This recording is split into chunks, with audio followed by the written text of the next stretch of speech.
সর্বশেষ ২০১৭ সালের ১২ নভেম্বর জাতীয় বিপ্লব ও সংহতি দিবস উপলক্ষে রাজধানীর সোহরাওয়ার্দী উদ্যানে এক সমাবেশে ভাষণ দিয়েছিলেন বিএনপি চেয়ারপারসন ও সাবেক প্রধানমন্ত্রী খালেদা জিয়া।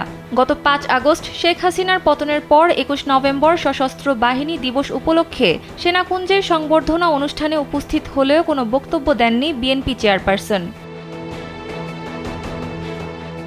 প্রায় দীর্ঘ ৭ বছর পর আবারও সভামঞ্চে বক্তব্য দেবেন সাবেক প্রধানমন্ত্রী খালেদা জিয়া। আগামী ২১ ডিসেম্বর রাজধানীর আগারগাঁওয়ে বাংলাদেশ চীন মৈত্রী আন্তর্জাতিক সম্মেলন কেন্দ্রে মুক্তিযোদ্ধা সমাবেশে প্রধান অতিথি হিসেবে যোগ দেবেন তিনি।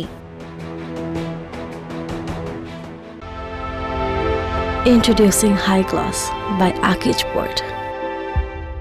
মহান বিজয় দিবস উপলক্ষে বাংলাদেশ জাতীয়তাবাদী মুক্তিযোদ্ধা দলের উদ্যোগে এ সমাবেশ অনুষ্ঠিত হবে। সেখানে উপস্থিত থাকবেন ১.৫ থেকে ২ হাজারের মতো বীর মুক্তিযোদ্ধা।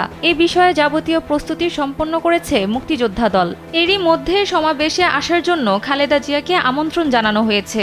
সমাবেশে খালেদা জিয়ার উপস্থিত হওয়ার বিষয়টি তার শারীরিক অবস্থার উপর নির্ভর করবে বলে সংশ্লিষ্ট সূত্রে জানা গেছে।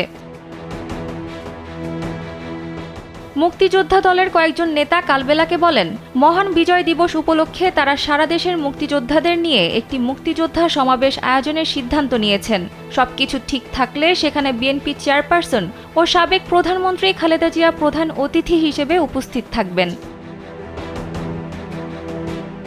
বিএনপি চেয়ারপারসনের প্রেস উইংয়ের সদস্য সাইরুল কবির খান কালবেলাকে জানান, মুক্তিযোদ্ধা দলের উদ্যোগে আগামী ২১ ডিসেম্বর ঢাকায় বাংলাদেশ চীন মৈত্রী আন্তর্জাতিক সম্মেলন কেন্দ্রে মুক্তিযোদ্ধা সমাবেশ অনুষ্ঠিত হবে বলে জেনেছেন তিনি। শারীরিক অবস্থা ঠিক থাকলে সেখানে বাংলাদেশের প্রথম নারী মুক্তিযোদ্ধা ও প্রথম নারী প্রধানমন্ত্রী বিএনপি চেয়ারপারসন খালেদা জিয়া প্রধান অতিথি হিসেবে উপস্থিত থাকবেন।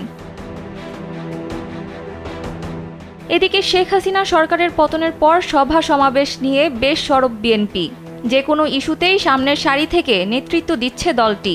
সম্প্রতি বাংলাদেশের অভ্যন্তরীণ বিষয়ে ভারতের হস্তক্ষেপ ও অবস্থানের বিরুদ্ধেও কঠোর অবস্থানে বিএনপি।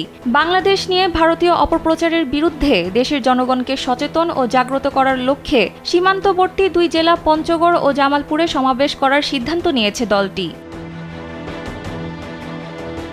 সানজিদা ইসলাম, কালবেলা।